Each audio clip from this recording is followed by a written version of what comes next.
Assalamualaikum. Dear student, today our lecture number 4 on the unit adsorption and colloids. उसका हम देखेंगे application of adsorption. Last lecture में हमने factors affecting on adsorption देखा. ठीक, अब देखेंगे उसका इस्तेमाल कहाँ कहाँ होता है. ठीक, तो पहला है कैटालिसिस. ठीक है, कैटालिसिस एक प्रोसेस होता है जिसमें एक कीमियाई सब्सटेंस को, केमिकल सब्सटेंस को यूज़ किया जाता है उस रिएक्शन की स्पीड को बढ़ाने के लिए, रेट को बढ़ाने के लिए, रेट ऑफ रिएक्शन को इंक्रीज करने के लिए एक सब्सटेंस यूज़ किया जाता है, उसको कैटालिस्ट कहते हैं. ठीक, लेकिन वो रिएक्शन में पार्ट नहीं लेता, they come back after completion of reaction. ठीक है, तो सबसे पहले हम कैटालिस्ट क्या है वो देखेंगे. A substance which when added to a reacting system increases the rate of reaction, right? Increases the rate of reaction without itself undergoing any permanent chemical change. तो इसको इस तरह आप सिंपल वर्ड्स में समझ सकते हो. तमाशी आमिल जिसको कहते हैं उर्दू में, कि ऐसा सब्सटेंस रेट ऑफ रिएक्शन को इंक्रीज करता है लेकिन रिएक्शन में इन्वॉल्व नहीं होता. ओके, तो यहाँ पर हम एडसॉर्प्शन का प्रोसेस देखेंगे कि वहाँ पे कुछ कैटलिस्ट यूज़ होते हैं for adsorption. Is that clear? जैसे कि एग्जांपल है, आयरन जो है यूज़ होता है as a catalyst in formation of ammonia. ठीक है, अमोनिया का फॉर्मेशन, ये गैस होती है, इसको जो है हाइड्रोजन गैस और नाइट्रोजन गैस को पास किया जाता है आयरन पर, जो कि अमोनिया गैस बनाता है. ठीक है, ये ट्वाइस होता है, that is also twice. Okay, sorry thrice होगा. ये एक बहुत फेमस प्रोसेस हाइबर प्रोसेस कहा जाता है. ये आगे आप पढ़ोगे, आगे के यूनिट में है इसका. तो यहाँ पर आयरन का फंक्शन क्या है, that act as a catalyst, use as a catalyst to increases the rate of reaction but doesn't involve in reaction. समझ में आ गया? इसी तरह प्लैटिनियम मेटल यूज़ होती है, इसको पीटी सिंबल से इस तरह जाहिर किया जाता है बहुत सारे मैन्युफैक्चरिंग प्रोसेस में. और जनरली सल्फ्यूरिक एसिड बनाने में platinum as a catalyst use होता है. ठीक है, ये भी सल्फर ऑक्साइड और हाइड्रोजन गैस की मदद से सल्फ्यूरिक एसिड बनाया जाता है. तीसरा है हाइड्रोजनेशन ऑफ ऑयल. ठीक है, ऑयल को जैसा कि वनस्पति घी वगैरह में कन्वर्ट करने के लिए हाइड्रोजनेशन किया जाता है. ऑयल में हाइड्रोजन गैस को मिलाया जाता है, वहाँ पर निकेल यूज़ होता है एज ए कैटलिस्ट. ठीक, तो ये इसका फंक्शन होता है, एक सॉलिड सरफेस प्रोवाइड करता है गैस को एडसॉर्ब होने के लिए. जब ये गैस एडसॉर्ब हो जाती है तो वो जो केमिकल रिएक्शन है वो उसमें केमिकल प्रोडक्ट में तब्दील हो जाता है. और ये जो हमारी मेटल हम यूज़ किए हैं, जैसा कि iron metal, platinum metal, nickel metal, ये वैसे के वैसे ही उसी हालत में हमको मिल जाती है वापिस. ठीक, they are doesn't involve in reaction but increases the rate of reaction. Is that clear? तो ये एक पहला एप्लीकेशन हुआ. दूसरा है गैस मास्क. अब ये क्या है, एक्चुअल में जब माइंस वगैरह में जब वर्कर जाते हैं, माइंस जहाँ पर गैस वगैरह का भी लीकेज होता है, ठीक है, क्या बोलते हैं, जब वो नीचे ज़मीन में जाके धातों को हासिल करते हैं, ठीक है, माइन समझ में आ गया, तो वहाँ पर बहुत सारी गैसेस का अखराज होता है. ठीक है, तो वहाँ पर जो वर्कर होते हैं वो यूज़ करते हैं डिवाइस, उसमें जो है एक्टिवेटेड चारकोल यूज़ होता है. एक्टिवेटेड चारकोल होता है उस डिवाइस में, मास्क जिसको कहेंगे हम, दैट इज़ एक्टिवेटेड चारकोल. वो मास्क में भरा जाता है. जो हम मास्क यूज़ करते हैं वो नहीं, अभी जो आजकल मास्क यूज़ हो रहे हैं वो कॉमन मास्क होते हैं. ये ऐसा मास्क होता है जिसमें एक्टिवेटेड चारकोल जो होता है, ताकि जब वो सांस लें, ब्रेथिंग में उनको वहाँ की जो भी पॉइजनस गैसेस है उनसे वो बचे रहें. ठीक है, तो बहुत इंपॉर्टेंट इसका फंक्शन होता है, एडसॉर्ब कर लेता है वो. एक चारकोल जो है वो मास्क में मौजूद होता है, उसको पॉइजनस गैसेस को एडसॉर्ब करके जो भी वहाँ पर है उसको, जो भी इसको यूज़ कर रहा है उसको इसके खतरे से, इस पॉइजनस गैस से बचाए रखता है, राइट। नेक्स्ट है कंट्रोल ऑफ ह्यूमिडिटी। ठीक है, आपने जब कभी घर में कोई इलेक्ट्रिकल इंस्ट्रूमेंट, जनरली जो आते हैं इलेक्ट्रिकल इंस्ट्रूमेंट, मोबाइल वगैरह भी हैं या फ़ैन है, इस्त्री है, कुछ मशीनें हैं, उनमें जो आप जब आप उसका पैकिंग खोलते हो तो आपको छोटे छोटे पाउच मिलते हैं। आप कभी आप घर पे गौर कीजिए तो वो एक्चुअल में सिलिका एंड एल्यूमिना होते हैं। ठीक है, ये जो होते हैं ये यूज़ होते हैं जो उसके अतराफ में मौजूद ह्यूमिडिटी है, हवा की नमी जिसको कहते हैं।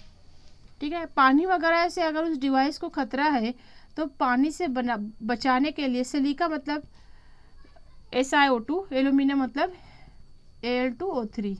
ठीक है, ये दोनों पाउडर फॉर्म में छोटे छोटे इस तरह पाउच होते हैं वाइट कलर के, इसके ऊपर लिखा भी होता है कभी कभी सिलिका जेल या सिलिका।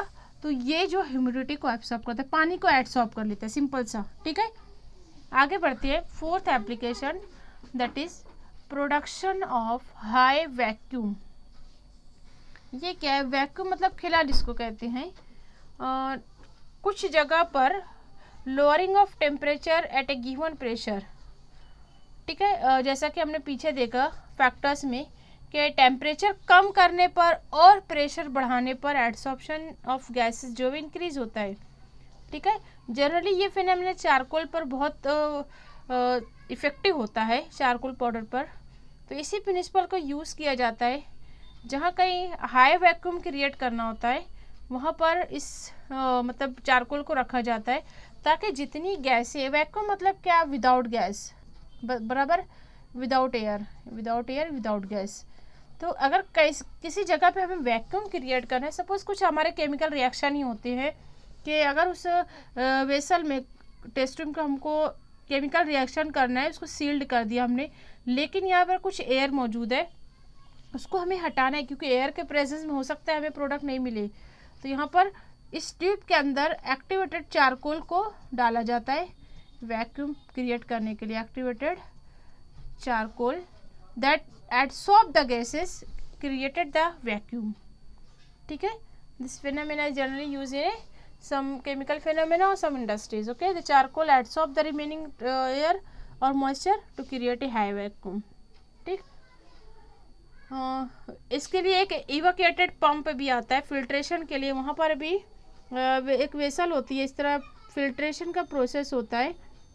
तो यहाँ पर वैक्यूम पंप को जोड़ दिया जाता है जिसकी वजह से वो यहाँ पर जो भी एडसॉर्प्शन का या फिल्ट्रेशन का प्रोसेस है वो फास्ट हो जाता है। ठीक, अगला एप्लीकेशन है that is number 5 that call adsorption indicator.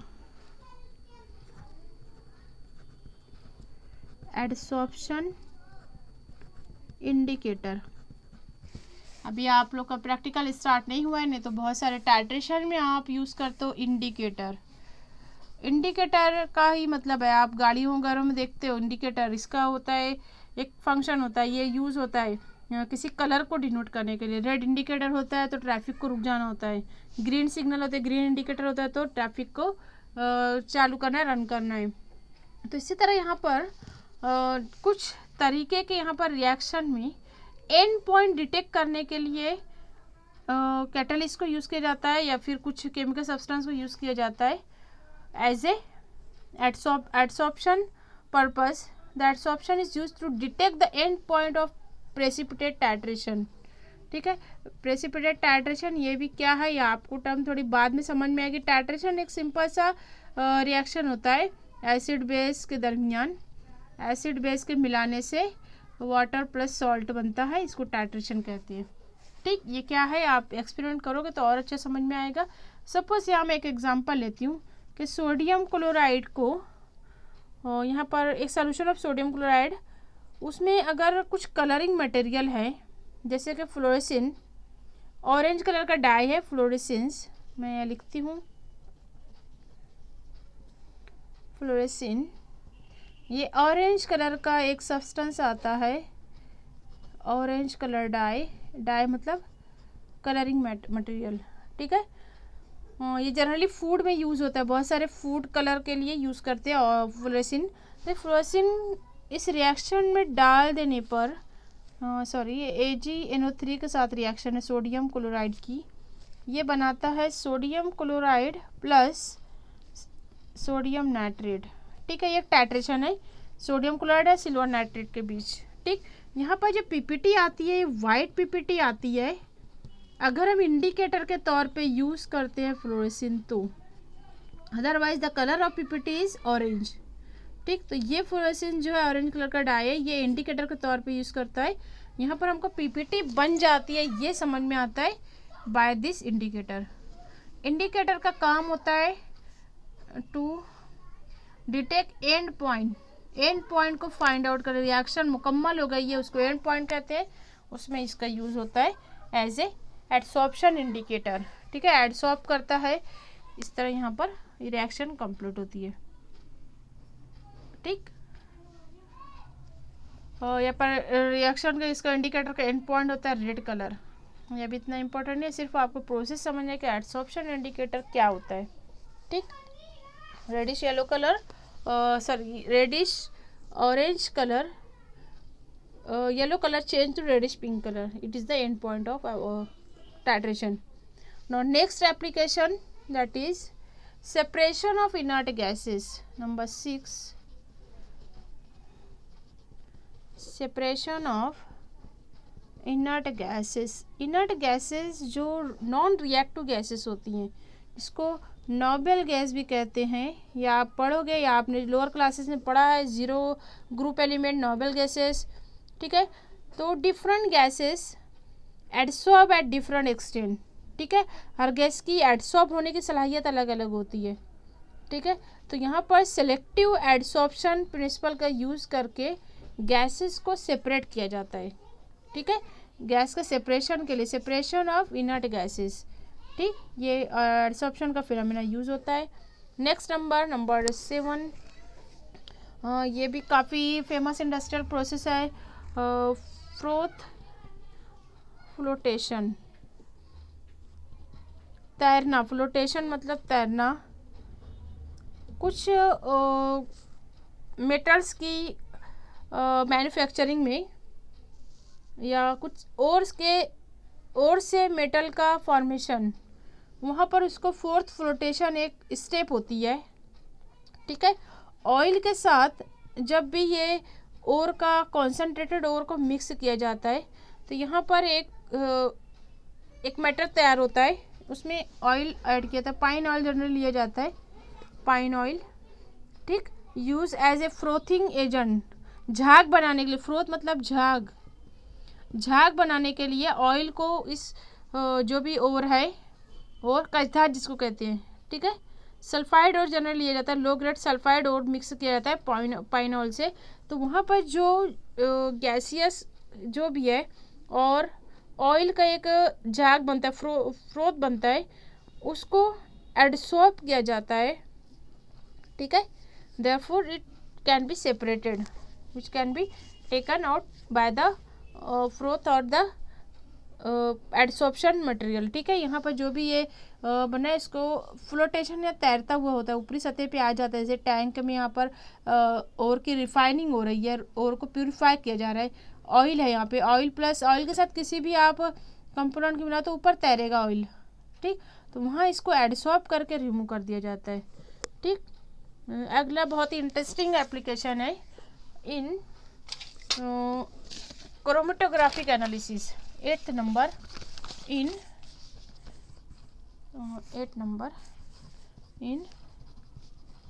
Chromatographic